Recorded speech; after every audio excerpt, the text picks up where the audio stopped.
Olá pessoal, hoje começaremos um novo vlog da evangelização do Centro de Estudos Espíritas Nosso Lar de Campinas, o Diz Aí. Cada semana traremos um tema relevante e atual para a gente trocar ideia, sempre colocando a visão da doutrina espírita em pauta. Meu nome é Rodrigo e o tema de hoje é guerra. Isso mesmo, diz aí, por que existe a guerra?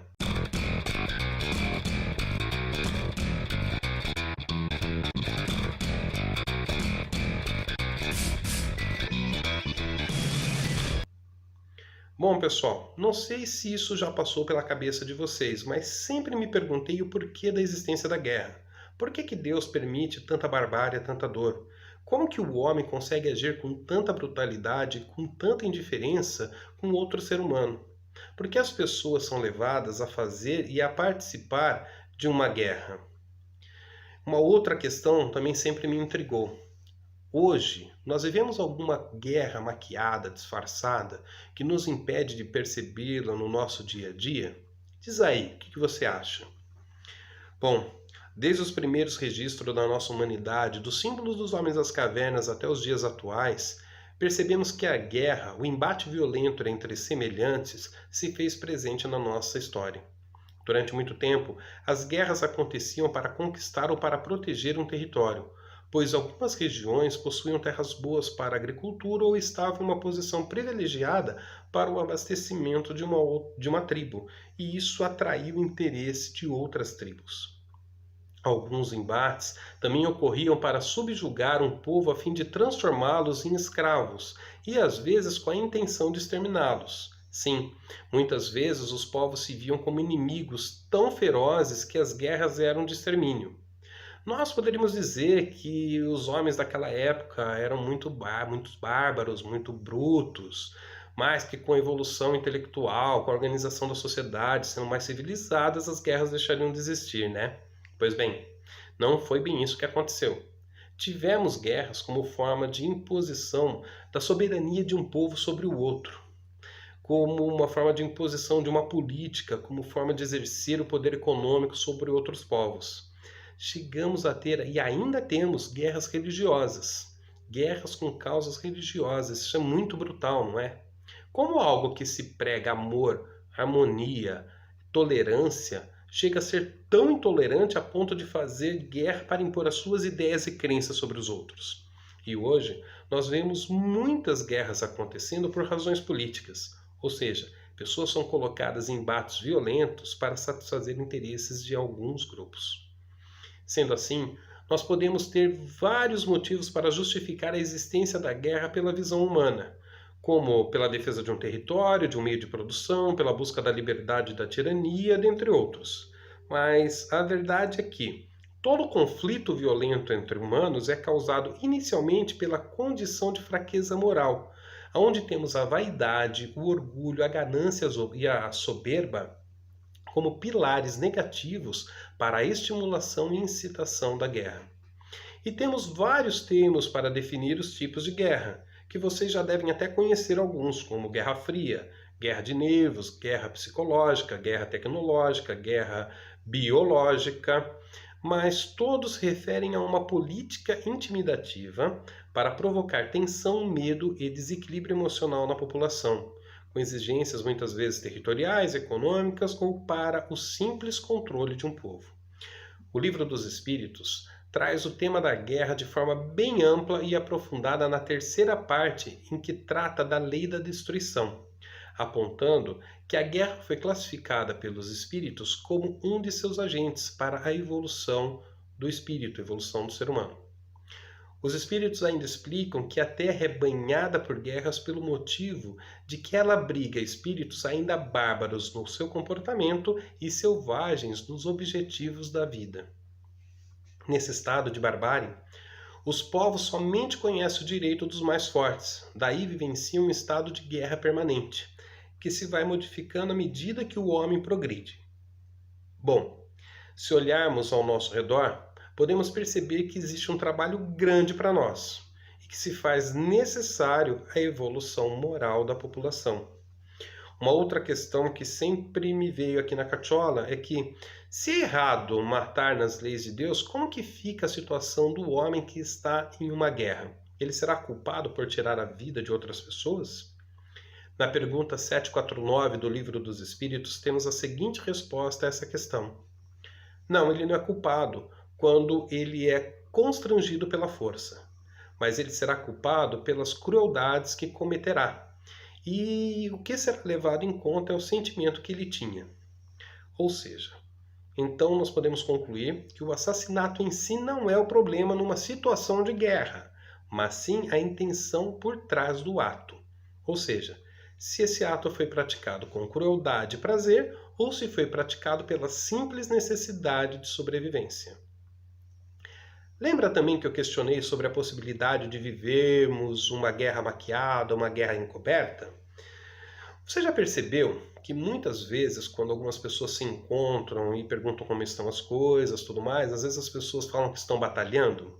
E aí, como é que tá a vida? Ah, tô na batalha, coisa assim tal. Então, colocam a vida como uma guerra, como uma necessidade de sempre sair em uma batalha para se ganhar a vida.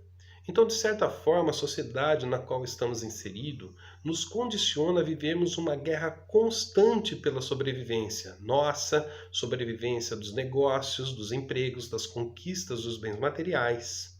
Né? Diz aí, em algum momento você já se sentiu numa batalha na sua vida? Bom, outra pergunta é aquela: e Deus? Ele não poderia intervir, pelo menos para minimizar a crueldade que existe numa guerra?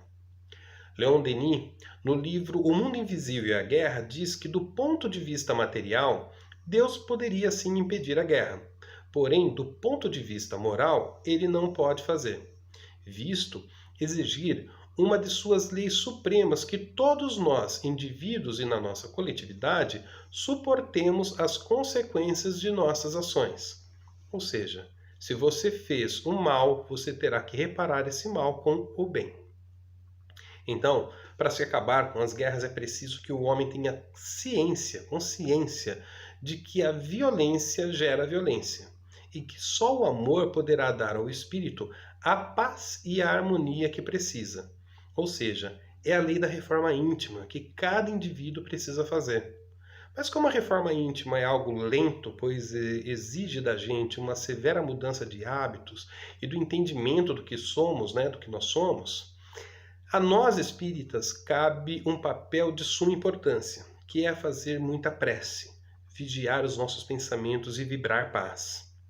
Veja a resposta da questão 742 do Livro dos Espíritos. A paz não é nada que venha de fora. É uma imensa construção para o qual fomos feitos e que começa exatamente no coração de cada um. Nós somos responsáveis pela nossa paz e pela paz do mundo. Mas eu vou dizer para você uma coisa. Existe sim uma guerra que é importante ser lutada. Você pode até perguntar, pô, você não falou que guerra é uma coisa aí, uma grande porcaria, e que agora aí tá falando que tem guerra que vale a pena a gente se jogar de peito aberto aí? Você tá doido? Sim, não tô doido. Mas existe sim uma batalha que todo espírita, mas eu gostaria de dizer que todos os humanos devem enfrentar. Essa guerra é contra as nossas más inclinações. É a luta diária e constante em reconhecermos as nossas falhas, onde nós ainda estamos pisando na bola, saca? Todas aquelas condutas morais que nos distanciam de sermos humanos, que nos mantêm ainda com o pé na situação de bárbaros. É uma guerra porque não é fácil, porque dói a gente reconhecer os nossos erros. Mas eu falo para você que é reconfortante quando nós conseguimos vencer as nossas batalhas íntimas. É uma batalha, é a batalha da reforma íntima que eu falei há pouco. Então, me diz aí, vamos partir por uma verdadeira batalha do bem? De fazer o nosso mundo ser mais fraternal? Hein? Essa é a batalha, beleza? Essa é a guerra que vale. Conto com vocês, espero vocês na próxima também. Ah, e olha lá, agora eu vou passar a bola para Márcia. Ela vai trazer um tema bem da hora para vocês, tá bom? Com você, Márcia. Até mais. Olá, meu nome é Márcia, sou trabalhadora do Centro de Estudos Espíritas Nosso Lar, na evangelização. Tudo bem? Hoje falaremos sobre Anne Frank. Anne Frank nasceu em Frankfurt, na Alemanha, no dia 12 de junho de 1929, filha dos judeus Otto e Edith Frank. Sua família saiu da Alemanha em 1933 e emigrou para a Holanda durante a Segunda Guerra Mundial. Em 1940, a Holanda foi invadida pelos nazistas, época que começou as restrições contra os judeus. No dia 12 de junho de 1942, quando completou 13 anos, Anne ganhou um diário e nesse mesmo dia começou a escrever o seu cotidiano. No dia 9 de julho de 1942, para não serem presos, a família de Anne se mudou para um esconderijo, localizado nos fundos da fábrica onde seu pai trabalhava, permanecendo ali até o dia 4 de agosto de 1944.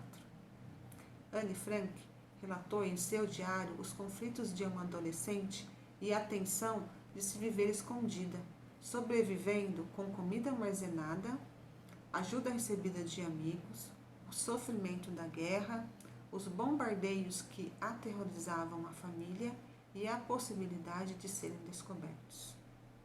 Na manhã de 4 de agosto de 1944, o esconderijo onde estavam foi invadido e eles foram presos. Em 3 de setembro, foram deportados e chegaram à Polônia. Sua mãe morreu de fome e exaustão. Anne e sua irmã foram levadas a um campo de concentração perto de Hanover. A epidemia de tifo que assolou o local matou milhares de pessoas, inclusive sua irmã, e alguns dias depois a própria Anne. Pai de Anne, Otto, foi o único a sobreviver aos campos de concentração. O diário de Anne Frank foi encontrado pelas secretárias que trabalhavam no prédio que serviu de esconderijo e entregue a seu pai. O diário de Anne Frank, escrito entre 12 de junho de 1942 e 1 de agosto de 1944, onde ela se dirige à sua querida Kitty, uma amiga imaginária, para contar o cotidiano de sua vida e o período de reclusão no esconderijo, constitui um comovente testemunho desse tempo de terror e perseguição. Depois de muito esforço, os escritos de Anne foram publicados por seu pai em 1947, com o título O Diário de Anne Frank. O livro foi traduzido por mais de 30 idiomas. O filme O Diário de Anne Frank foi lançado em 1959 e recebeu 3 premiações do Oscar. O local do esconderijo de Anne Frank, em Amsterdã, é hoje um museu, Casa de Anne Frank. Devido aos resultados trágicos do Holocausto, Anne Frank não conseguiu crescer e tornar-se uma escritora ou jornalista, como sonhava. Contudo, seu legado será fincado nas raízes da história enquanto houver humanidade. Um dos maiores receios de um indivíduo que mantém um diário é que o conteúdo dele se torne público. Assim também seria com Anne, que escreveu seus sentimentos e desabafos em um caderno pessoal, enquanto viveu os penosos anos da Segunda Guerra. No entanto, Anne Frank é uma exceção à regra. Com sorte, o seu diário foi encontrado, estudado e transmitido ao longo de gerações, impactando o mundo com relatos inocentes de uma criança vivenciando um período de guerra. É por isso que esse documento se tornou tanto uma fonte histórica para entender a perseguição aos judeus pelo regime nazista, como também como um antro repleto de perseverança e força humana. Bom, por hora é só. Até breve!